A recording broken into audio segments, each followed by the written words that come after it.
हे वातावरण मला नाही वाटत कोणाच्याही नशिबात किंवा भाग्यामध्ये असं प्रेम केलं असेल. एवढं सगळं केलं, एवढी माणसं फोडली, चिन्ह चोरलं, तरी शिवसेना संपत कशी नाही? कारण त्यांना कल्पना नाहीये की शिवसेना प्रमुखांनी रक्त आटवून विचार पेरून एक शिवसेना नावाचं वादळ निर्माण केलेलं आहे. की तसा जर का आपण गांभीर्याने विचार केला तर आज आपल्या देशाला पंतप्रधानांची गरज आहे. आज देशाला पंतप्रधान कुठे आहे? भाजपला आहे. देशाला कुठे आहे? हिंदी सक्ती तर होऊ देणारच नाही. करायची असेल हिंमत तर देवेंद्र करून बघा. शिवसेना प्रमुखांनी आम्हाला सांगितलंय की माझं हिंदुत्व म्हणजे राष्ट्रीयत्व आहे.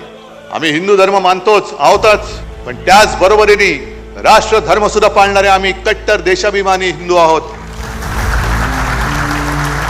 जसं आम्ही 59 वर्षाची शिवसेना झाली तरी सुद्धा आमचा नेता एकच आहे, भगवा एकच आहे, दैवत एकच आहे, विचार एकच आहे.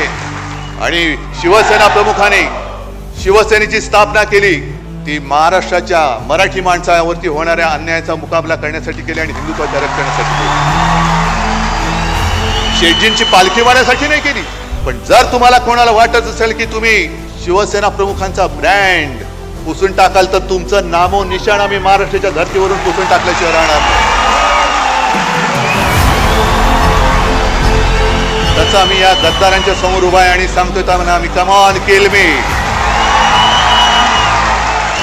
असेल हिंमत तरी या अंगावर.